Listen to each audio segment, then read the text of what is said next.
Thank you. That's the same room for SDG 14 and 15, that link there. Thank you.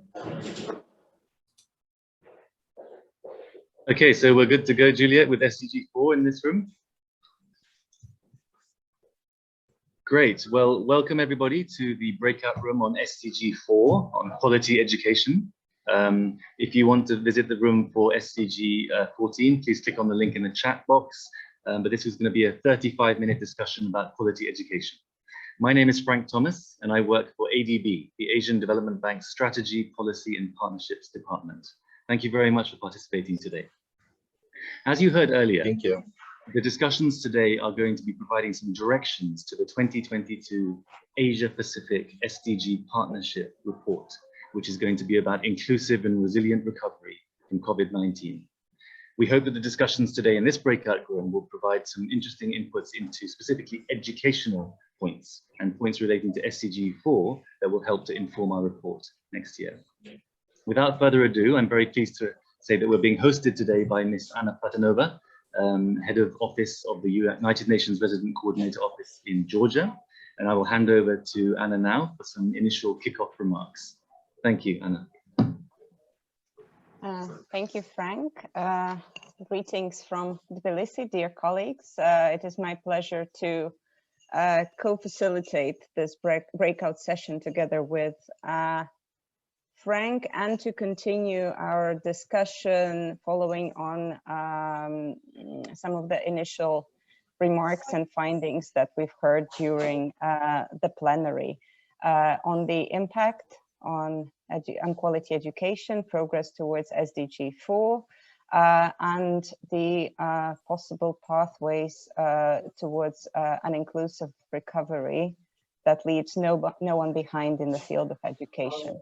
We've heard, and I'm sure many of you have experienced firsthand, how the pandemic has exacerbated both the existing vulnerabilities that different persons face within the education system, and how, in fact, limited or insufficient structural reforms in the field of education also created additional vulnerabilities and exacerbated the impact of the external shock on the delivery of education in many countries in the region.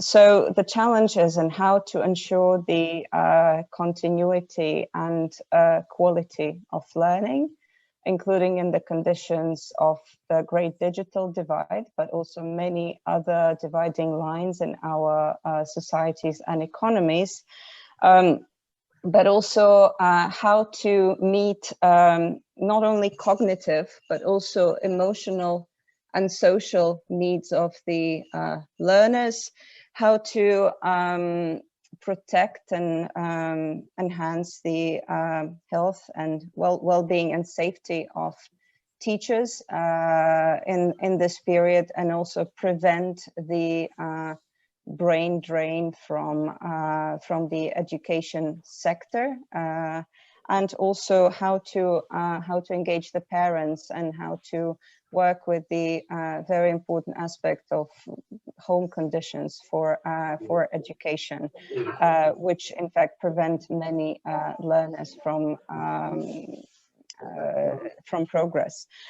Besides that, of course, SDG4 is about education at all levels, and ultimately about opportunities for lifelong learning.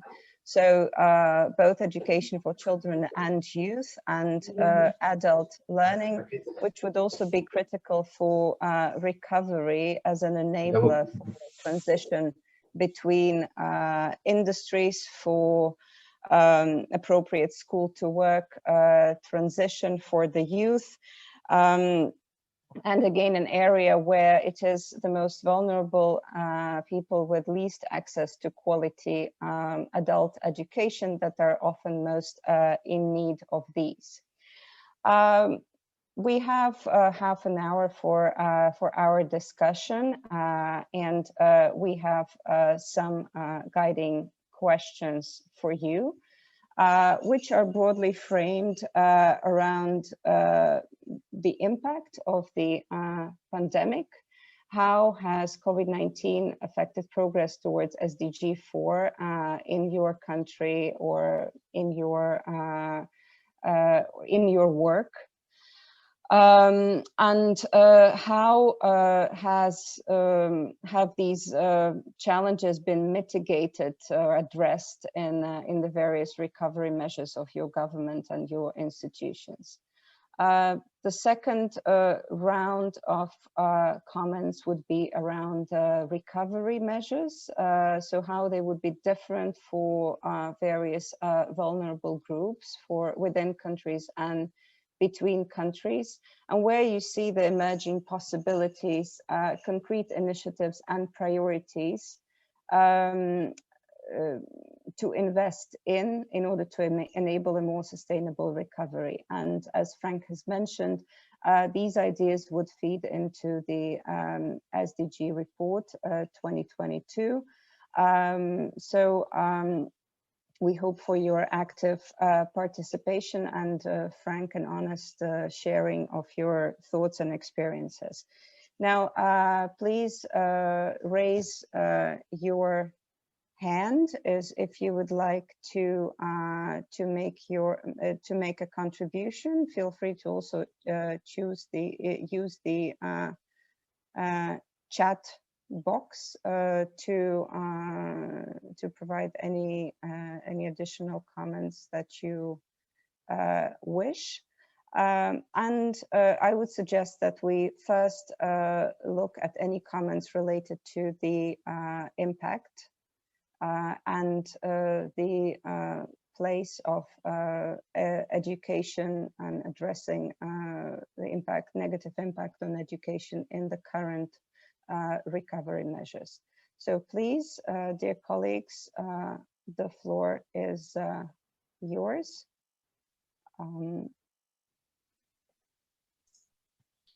Maybe I will start adding a couple of thoughts and my observations. Over the past 2 years, I was dealing with a lot of issues and challenges related to impact of COVID on educational sector.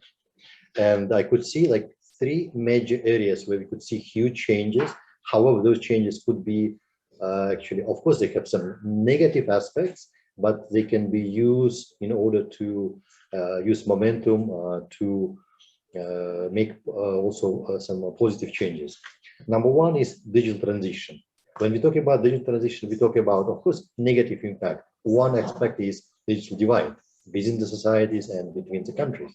However, at the same time, digital transition could improve quality of education. At the same time, it can improve like collaboration between different countries. If we talk about using similar apps, or similar platforms, or similar approach to digital transition. Number 2, labor market changes. Labor market was changing even before COVID. We have to admit it. So a lot of look at any a lot of publications about labor market, research studies about labor market, popular publication about labor market. We're talking about some professions. Sometimes there is 30 professions, 40 professions, 100 professions will disappear or disappearing right now, or will disappear within the next 10 years. And the COVID contributed to the particular shift in the labor market. But at the same time, we could see that economies in many parts of North and Central Asia are creating new jobs. And we need to make sure that we are ready for this particular fundamental shift in the labor market.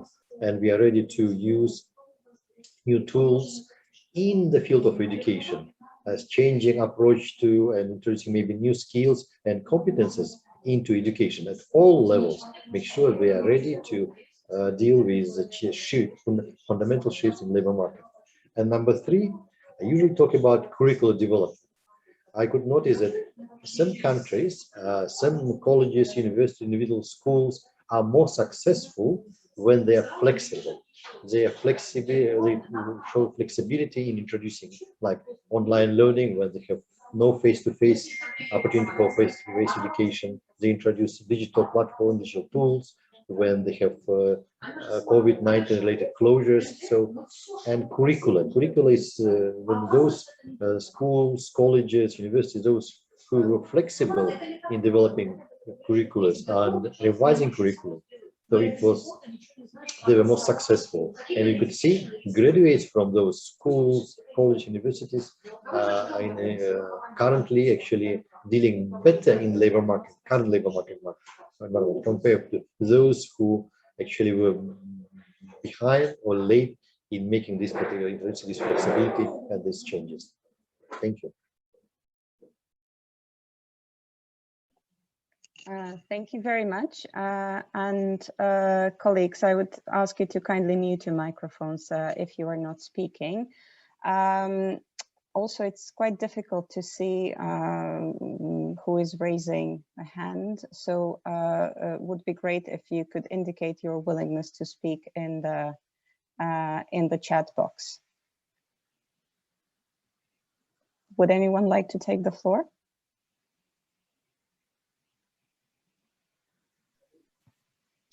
Please do feel free to introduce yourself, your name and your organization as well when you give your remarks, in case you would like to have some discussions after this session on your comments and your feedback. Thank you.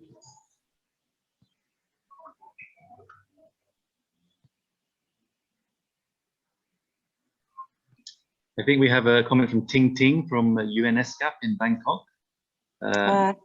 Ting Ting, yes, please go ahead. Hi everyone, yes, this is Ting Ting from ESCAP. I work on social developments. I just like to follow on what Dr.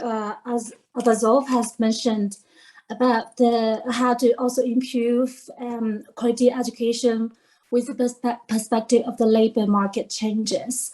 In ESCAP, we are recently working on a report to look at employment of persons with disabilities.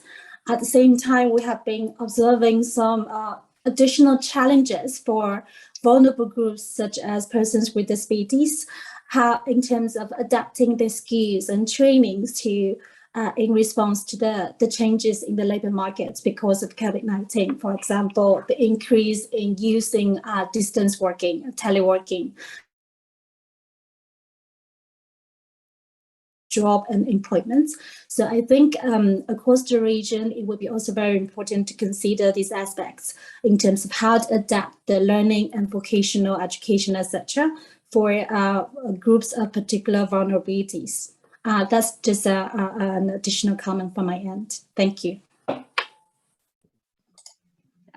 Ting Ting, thank you. Would you be able to provide some concrete examples to that end of perhaps any interesting practices that you came across?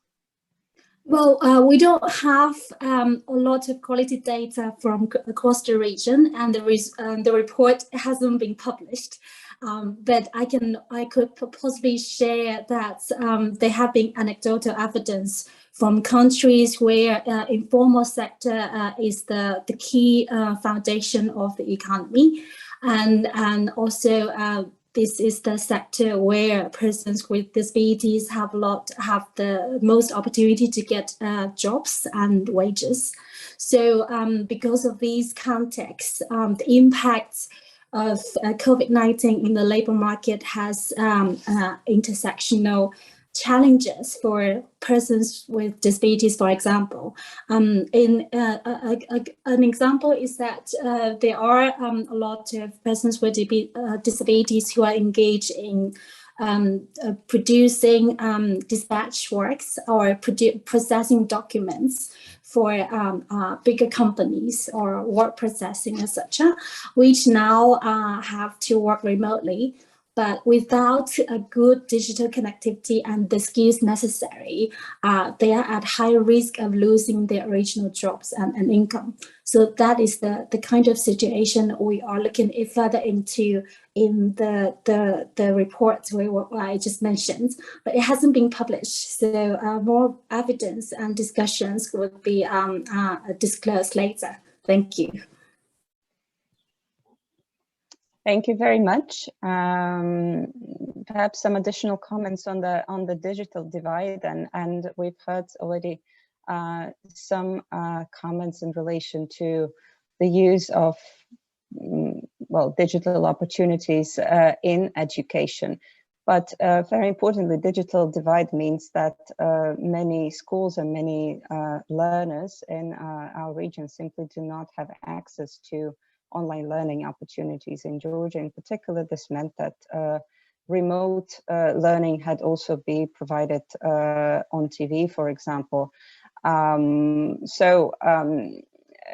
This is a huge gap in education for a lot of learners, and something that is still only marginally being addressed, as here, for example, students only were able to come back to schools yesterday. So I'm really curious about how these very different challenges have been addressed in your countries, and whether there are any interesting practices that we could reflect upon together. Please, would anyone else like to take the floor?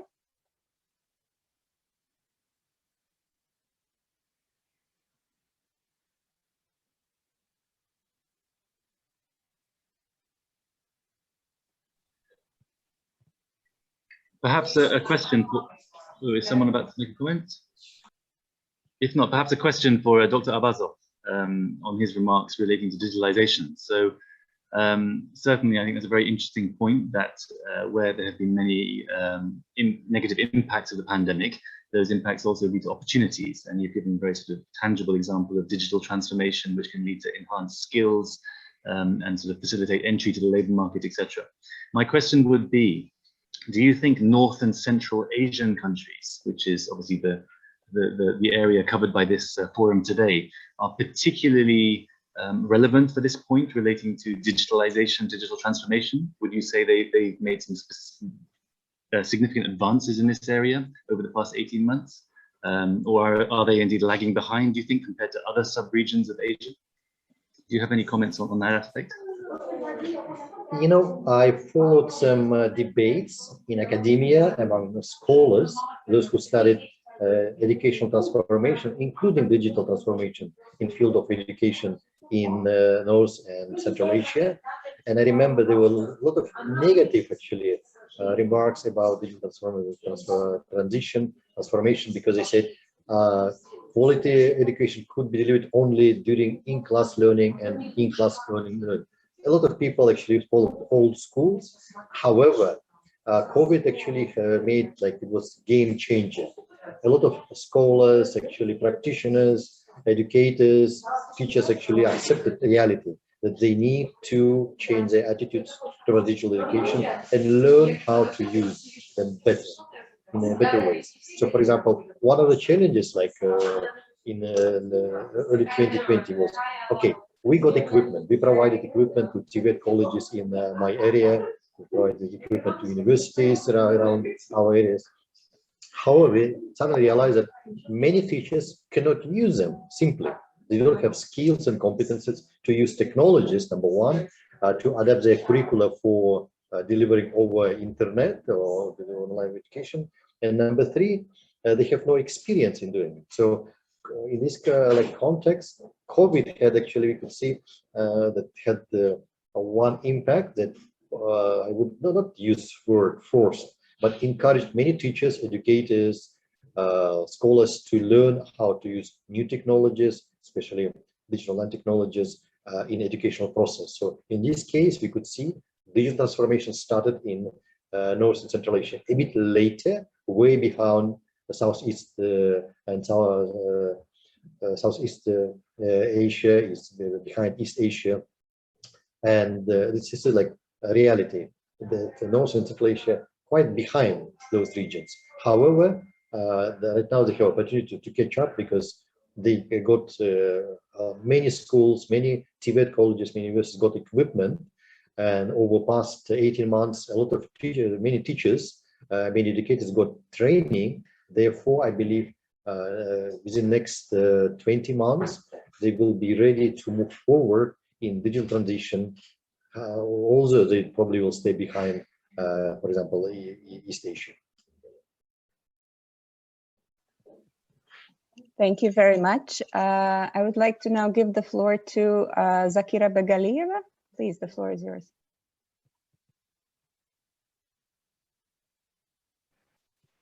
Good afternoon, distinguished participants.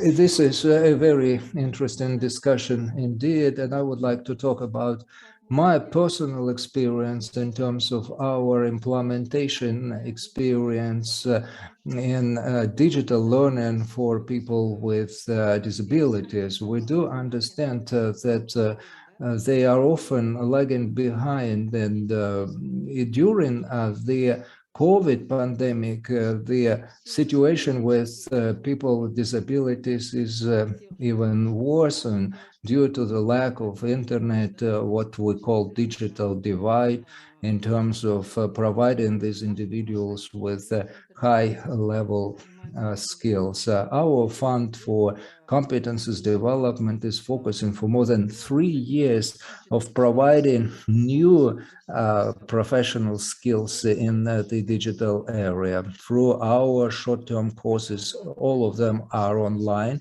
They are taking 2 to 5 months. They all adapted to the special requests of people with disabilities. We have subtitles, we have sign language. We also provide in these courses people with visual impairment. We also provide in these courses in Kazakh languages, because most of the people in Central Asia are communicating in the Russian language, and it looks like that there is lack of content for education in the Kazakh language. That is why we adopt in our courses for various people with various disabilities. 87% of our alumni are employed and have already received their first salary. So online or distant learning, considering the providing equal opportunities to all the learners, and the COVID-19 gave us a new impetus in terms of new horizons in inclusive remote learning. Thank you. Thank you very much, Zakira, for your interesting report on your experience. We've had comments from Khurshid Nourov in FAO Uzbekistan on how the pandemic impacted education system in this country. Khurshid, you write at the end that this experience will likely be taken into account in the preparation of appropriate training programs. Do you have any further knowledge on this? How exactly will the COVID experience be reflected in the new generation of curriculum development? Hello, colleagues. Hello, Anna. It's nice to see you all here. My mic, I have some problems with mic. Anyway, I hope you can hear me. Yeah, we hear you well. Go on. Oh, thank you. Yes, this solution could be in my observations shows that solution could be in the programs which are adopted in our country. We have a lot of programs on education, also on internet improvement. I mean, the technical improvement and many other things are already adopted in legislative level, on government level, and hopefully it will. You know, the pandemic is some kind of unexpected issue. We already had this issue with internet. We had certain issues with education in our country, but the pandemic, I mean, maybe tripled, maybe more than tripled, is exacerbated this problem in our country. And so why I wrote this comment is because I can see here some representative from ADB and other donor organizations. You can see here Frank Thomas, and these things should be, I think, should be taken into account when they will elaborate some plan some projects or programs to finance our education system, because nowadays you cannot take just one sphere, saying only education, but also it concerns the internet services, also some social aspects, and many other things. And so in remote places especially, it's very difficult. In Tashkent, I wrote, this is in Tashkent, it happened in Tashkent, in other large cities in Uzbekistan. I cannot imagine the situation in our rural areas. So that was my comment, and thank you for attention. Over to you, Anna. Thank you so much for your additional insights. Do we have any other colleagues who would like to take the floor?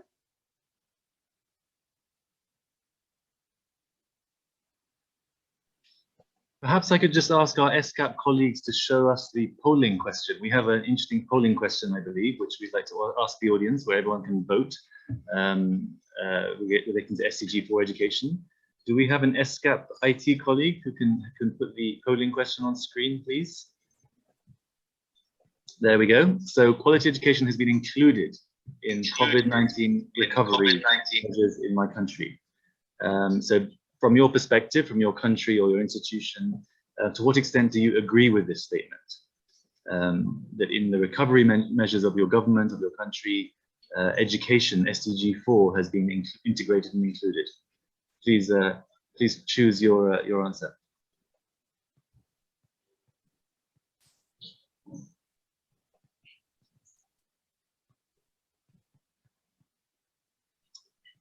And then I think after a few seconds, we'll get the results.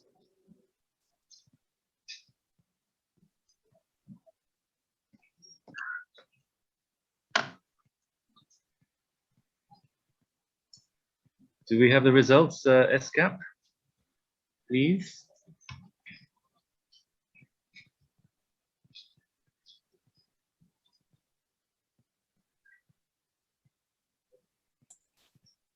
The participants are still voting. Currently, we have 20. Okay. Okay, so maybe we can go to the comment. I think someone raised their hand. I can't remember who it was. The hand is gone, but there was a hand raised just now. Was it Jian, I believe? Yes, you are right. Я бы хотела, если возможно, по-русски. If you allow me, I would like just to make comment in Russian. I am representing Governmental Pedagogical Institute, and in our country, like in many other countries, some education challenges include the shift to distance learning, and which revealed as kind of a lot of challenges, and the government was not ready for them, prepared for them. So we're talking about low-income population for which e-learning became very problematic. Well, I would give you just one simple example. Families, even in the capital, where they do not face any internet issues. However, internet connection, so courses, extra costs for a family.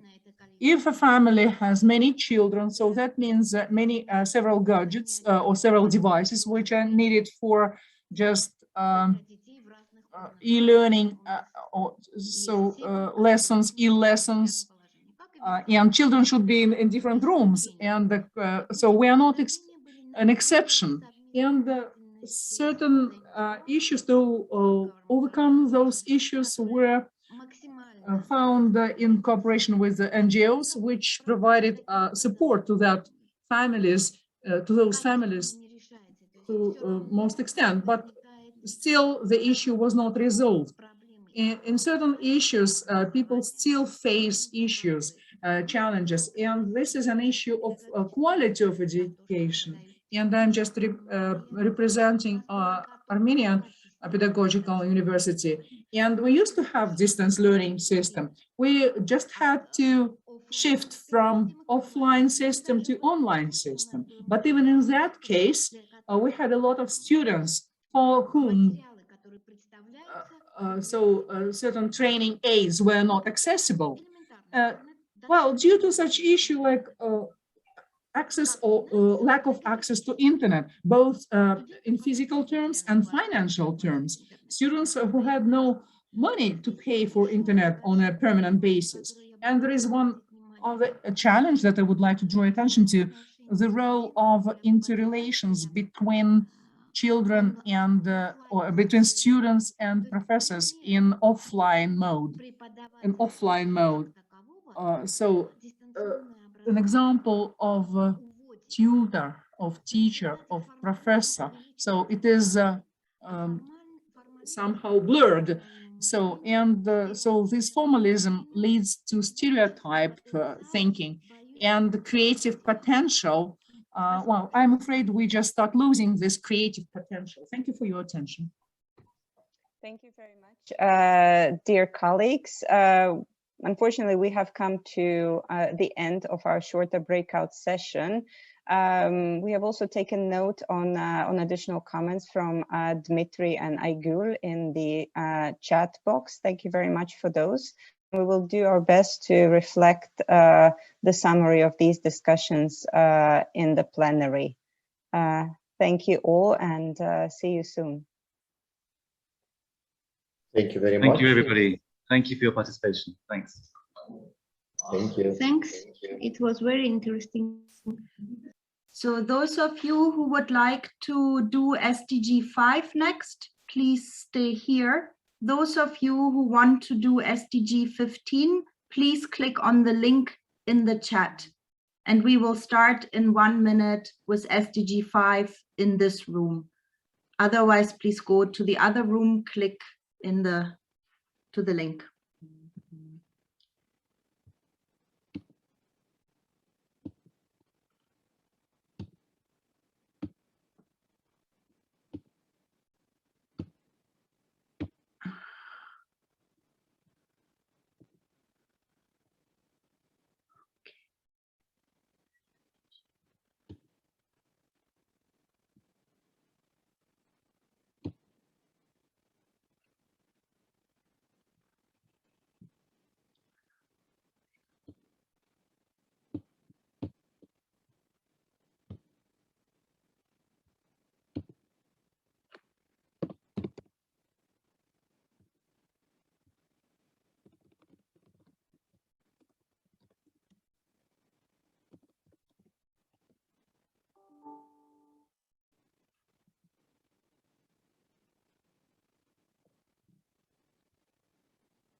Talia, will we be starting the discussion now on SDG5? Yes, go ahead, Aina. Okay, great. So thanks everyone for joining this discussion, looking in more depth at the ways in which SDG5 has been affected by COVID-19 and how SDG5 can be put at the center of efforts to recover from the COVID-19 pandemic as well. I'm Smita Nakuda. You heard from me once already. I'm with the Asian Development Bank, where I serve as their focal point on the Sustainable Development Goals. And I'm very lucky to be joined by Aina Setiava. I'm very sorry, I probably pronounced your last name wrong, Aina, from the United Nations. Excuse me, can you please, a lot of background noise, so it's very difficult for translation. Can you please get closer to the microphone? breakout group on it. Is this better? Can you hear me? Once again, can you just pronounce something? Can you hear us clearly now? It's just, yes, that's better. Thank you. Okay, great. So I'm very honored to be joined by my colleague Aina from the United Nations Population Fund, who will be co-hosting this discussion with me. And we're really looking forward to hearing your experiences and perspectives on this topic of the effects of COVID-19 on gender equality and ways in which we can use recovery to promote gender equality. So perhaps I can turn first to Aina for a few opening reflections to kick off the discussion, and we look forward to hearing from all of you on these three guiding questions. Thank you, Smita. Can you hear me just to get the confirmation from your side? I hear you very well. Yeah. So good afternoon, dear participants of the breakout group on SDG5 on gender equality. And it's my honor to be one of the co-moderators of this breakout group. And thank you for showing the interest in SDG5.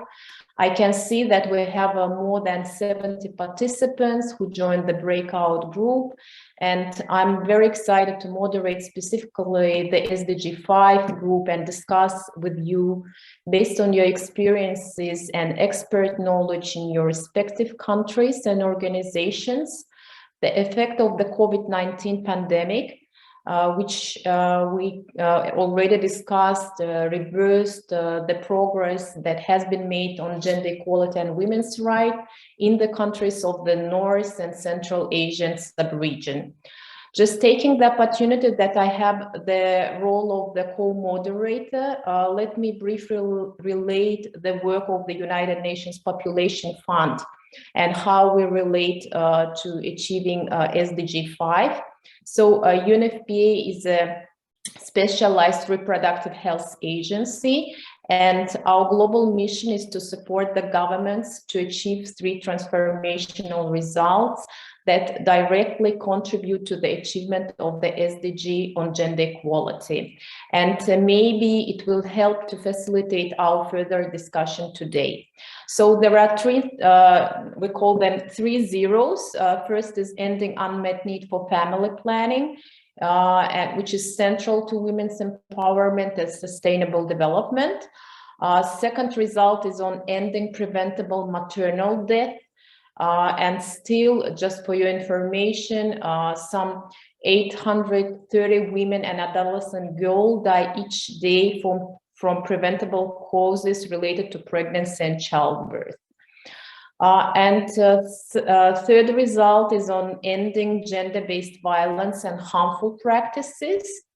So as the struggle for gender equality continues, violence against women and girls remain a global pandemic in itself. So 1 in 3 women globally will experience physical or sexual violence in her lifetime. So as a UNFPA representative, importance of SDG5 is in core of our organizational culture. Just a little bit of to stimulate the discussion today, pre-COVID era, there has been already progress over the last decade in nearing to SDG5 and in all its targets. We all know that more girls are going to school, fewer girls are forced into early marriages, and more women are serving in parliament and in positions of leaderships. Laws are being reformed to advance gender equality. This is particularly true for our sub-region. Despite these gains, many challenges remain, and the COVID-19 pandemic has made a profound shock to our societies and economies, and women are at the heart of care and response efforts. So we shall all acknowledge that coronavirus outbreak has and continues to exacerbate existing inequalities for women and girls across every sphere, from health to economy, to security and social protection. And as the 5th North and Central Asia Multi-Stakeholder Forum on SDG calls for building back better from COVID-19, while advancing the full implementation of the 2030 Agenda of Sustainable Development Goals. And this full implementation is not possible without the tangible progress and acceleration on SDG Goal 5. And since early 2020, with the spread of COVID-19 pandemic, even the gains for SDG 5 made in the past decades are at risk of being rolled back.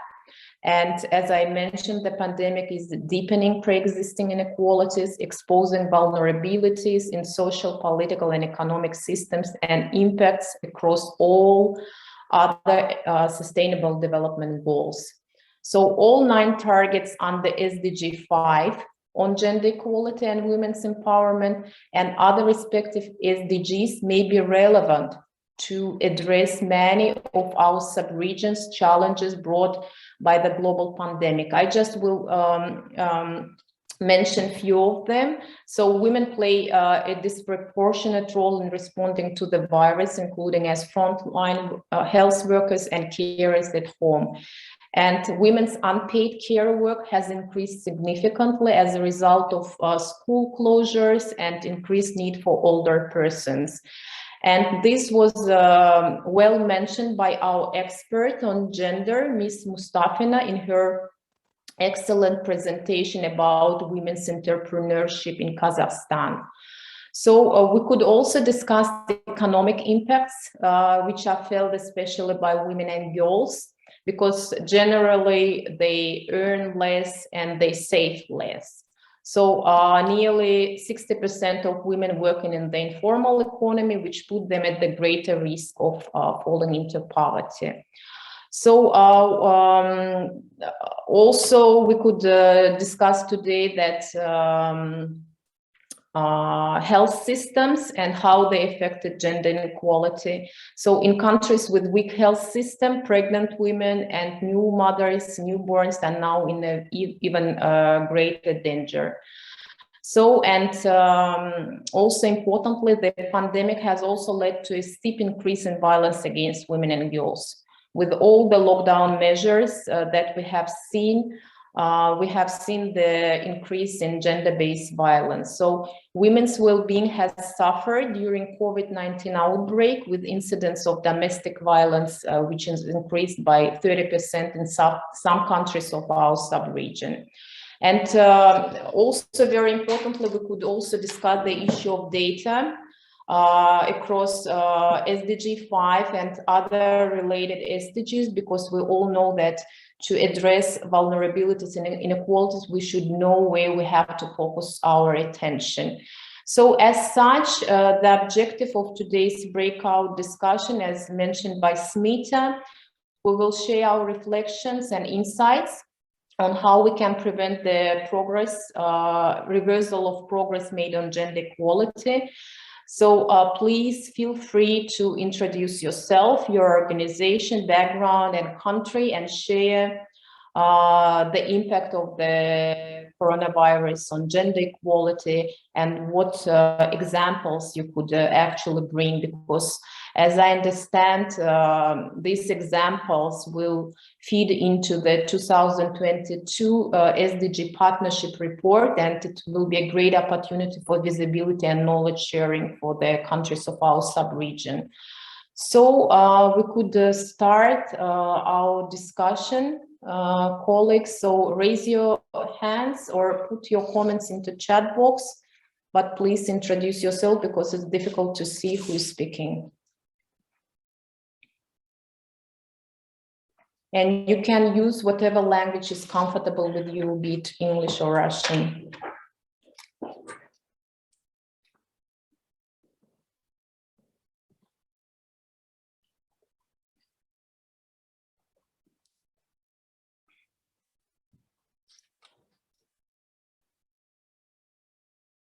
So we have just completed the discussion in SDG 4, and a lot of interesting examples were brought in by participants. And I think we all agree that gender equality and education sectors are very much related. So maybe this could be also one point of our discussion today.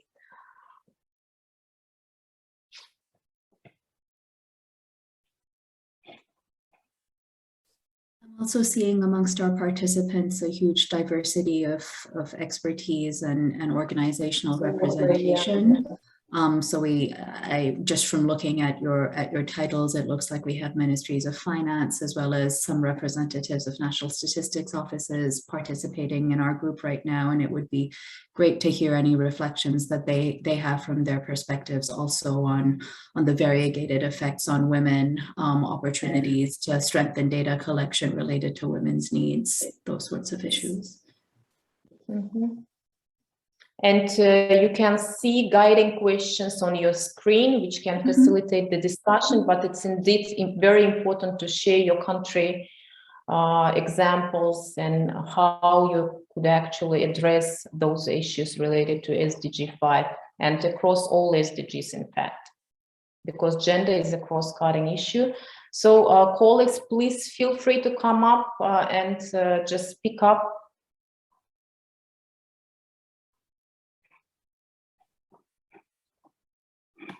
We have Tintin from ESCAP. Please, Tintin. Hi, colleagues. Good afternoon, good morning. This is Tintin from ESCAP. As we're waiting for other participants from the countries and governments to provide their more interesting comments, I'd like to reflect a bit on towards the third question in terms of priorities for future investment or collaboration. In fact, I have put my comments in the chat box, but just to very briefly repeat it here again, that in ASCAP, we are looking very specifically into the unpaid care burden disproportionate on women over the pandemic. And the fact that unpaid care or care burden has increased for women, especially during the pandemic, has a lot to do with, of course, the fundamental underlying gender inequality and gender labor division. But the pandemic has intensified the unequal division of labor in that regard. And of course, it also has, we have heard from the earlier speaker, it has a lot to do, it has a negative impact on how soon and how well women can return to the economy, economic participation and the labor market. So because of these contexts, it would be very important for the report and for the partnership to reflect upon how to address the issue of unpaid care. And in fact, from the North and Central Asia sub-region, there are very interesting evidence in terms of what care-sensitive policy measures have adopted by countries in the region. The largest number of care poverty policy measures adopted in the region are from North and Central Asian countries. And a large proportion of these policies are targeting women or trying to address women's differential needs. So I just thought going forward, it would be very important and very interesting to see data and good practices from the North and Central Asia region on, for example, what's the effects and impact of these policy measures already adopted. So that we have evidence and lessons learned to inform further investment in care economy going forward. So it will be very interesting to hear from colleagues from countries in the North and Central Asia region in this regard. Thank you. Thank you a lot, Tintin, for starting the discussion about this important topic on unpaid care, and that our sub-region actually has advanced in introducing some policy measures. So there is an invitation, please, colleagues, if you had those policies and measures introduced as a part of your recovery plans, please share. It would be nice to hear your country examples.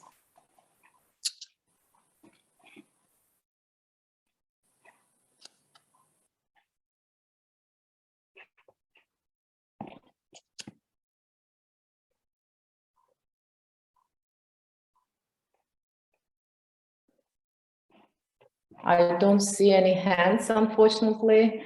But maybe I could briefly share the example what UN country team came up in Turkmenistan under the leadership of UNDP and UNRC.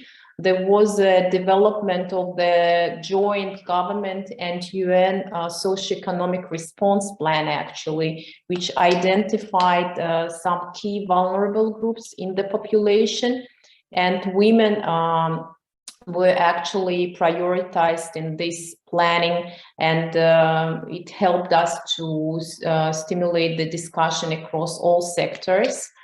And as UNFPA, for example, we also supported the government in the development of the National Action Plan on Gender Equality, and it integrates some of the critical measures related to the COVID and pandemic response in general into this plan. So it's one of the examples that was used from Turkmenistan.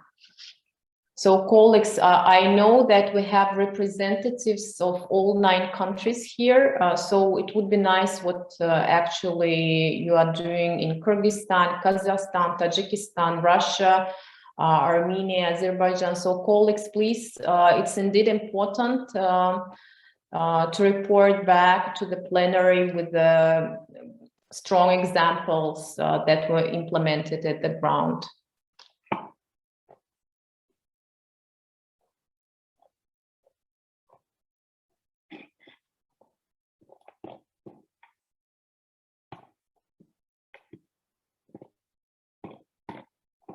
Maybe we could also hear about data collection mechanism that were introduced when the pandemic hit. Do we have any participants who would like to share the example?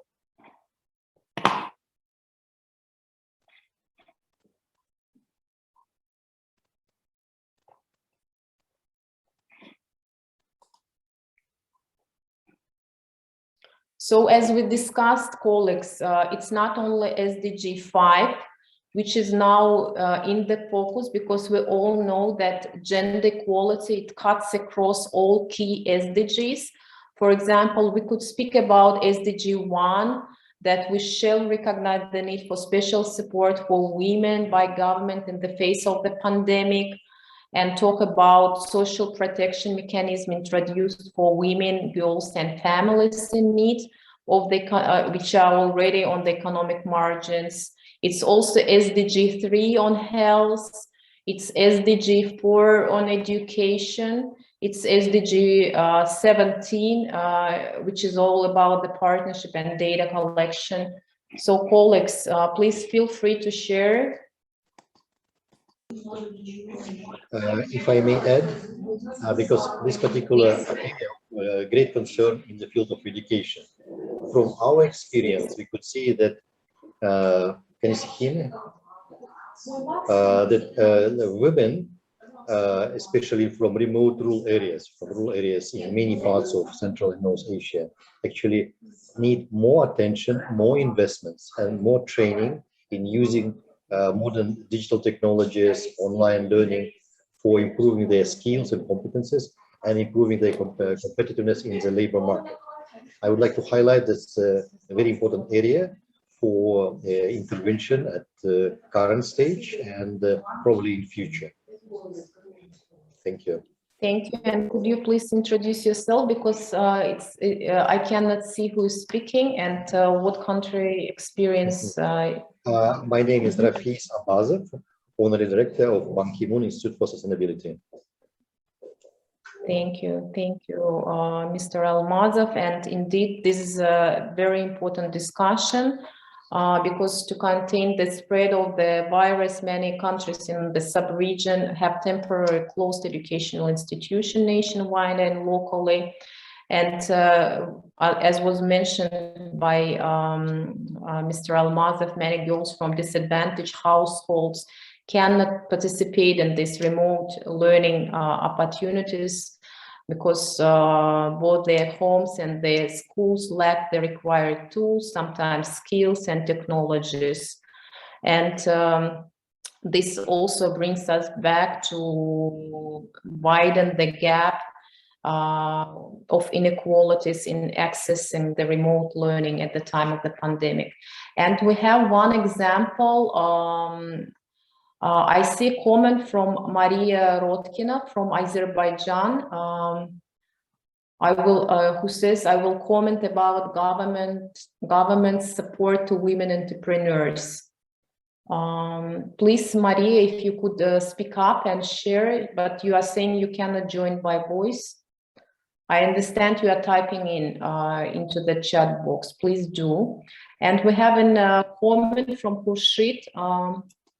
Khurshid, I cannot see the last name fully, but he said that possible reasons for the increase in domestic violence and resentment during the pandemic are temporary unemployment or lack of earnings, as well as modern lifestyles, urbanization, where people living together as husband and wife have less time to promise and learn about each other. The pandemic created an artificial barrier to leaving the house for the whole day and created a situation in which married couples being at home were forced to communicate with each other and learn about their partner new and previously unknown aspects. They began to discover something new and unusual, and at times they didn't even recognize each other. Like, I didn't know you were like this or that. Thank you, Khurshid, for sharing this example. If you could share any lessons learned in terms of how this was integrated at the policy or some service level to respond to the needs of women facing domestic violence, that would be highly appreciated. I can see that you are from FAO. Please, Khurshid. Aina, right? Aina, thank you. Yes, pandemic really exacerbated this situation among the couples, among the family members. It's not about only wife and husband, and also about other family members. So it's just one example. And unfortunately, it's irreversible process. Urbanization is a irreversible process and very difficult to socialize, to make it more less profitable, less business style, and less routine. And in the morning we get up and go to work and come back thinking about it and thinking about how to make this our life prosperous. But actually it has another negative side impact. And I would propose in this, I would propose to shift to 4 working days week, not 5 or 6, and so to give the people, we are human beings, we came from nature and we need to talk about each other. We are reading a lot of books from the childhood where we are full of impressions, full of various kind of experiences. Why not to share with each other? Why not to share with our loved ones and to travel with them? So I think the UN should think about how to make it more sociable, how to make it more humane, this urbanization with very rigid situation, and make it for people to make it more, to create more lively, favorable livelihood in this planet. And to, I think one is the way is how to make it is just to cut the, to decrease this working days to 4 working days, 8 hours per day. That's, I think, would be time for parents and for couples to talk to each other and devote their times to each other. Thank you very much. Okay. Over to you, Aina. Thank you, Khurshid, for these insights. And I would agree with you that we all need to think about responsive policies when it comes to flexible and family support regulations, because this is something new brought in by COVID pandemic, when it's very challenging, especially those teleworking, to find the work-life balance. And there is a general agreement that we started working more than pre-COVID era. And partially, yes, this also can contribute to the tension in the family and increased domestic violence globally. And I have some few comments from colleagues. Maria, she shared the experience of OHCHR projects in Azerbaijan. So provision online psychological assistance to women, children, and older persons by child and family support centers, and launch of online psychological assistance project, which has already benefited more than 2,000 people. On December 2021, a new hotline on gender-based violence was opened in Azerbaijan, and the hotline number for victims of gender-based violence, especially women and girls who have experienced violence. Very good example, and provision of hotline services is something that governments have to think about, especially in responding to the domestic violence. So she said that those who contact the hotline can receive information on gender, domestic violence, and appropriate support services. Hotline was opened in cooperation with the State Committee on Family, Women and Children's Issue and United Nations Population Fund. Maria, thank you a lot for this example. And we in Turkmenistan, as a part of the joint UN and government SDG5 joint program, has also introduced specialized services, including hotline service for women who are at risk of gender-based violence as a part of the joint initiatives. And we have a comment from Aygul Kamalova. She said that так как я представляю образование, могу сказать... As I represent education, I can tell about the initiative of the Ministry of Healthcare. Do I understand it correct?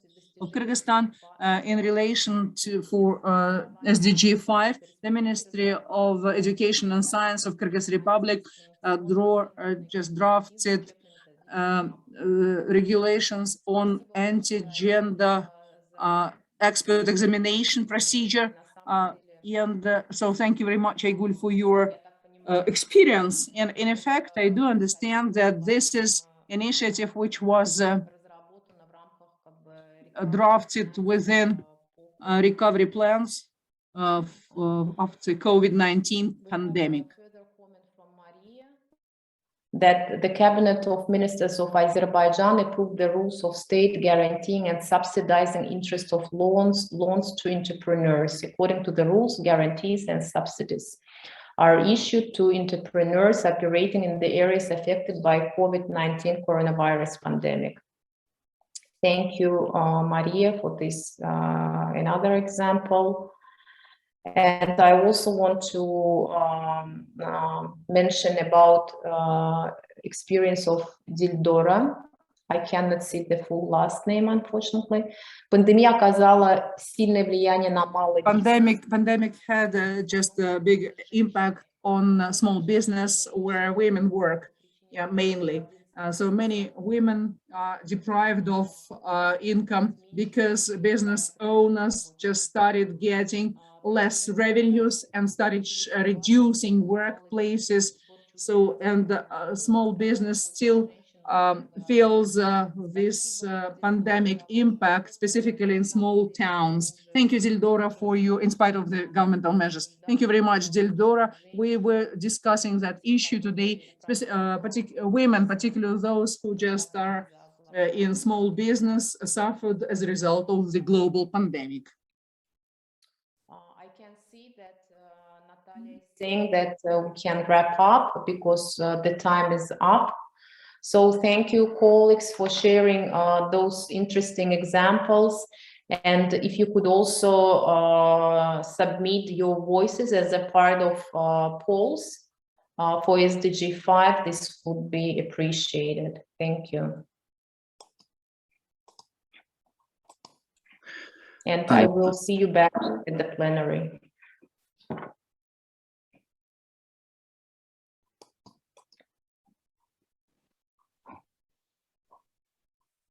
Dear participants, so please just stay put. The plenary will take place here, so you don't need to go anywhere. We just wait for the other breakout group to rejoin us again. Smita, Aina, thank you so very much for leading the breakout.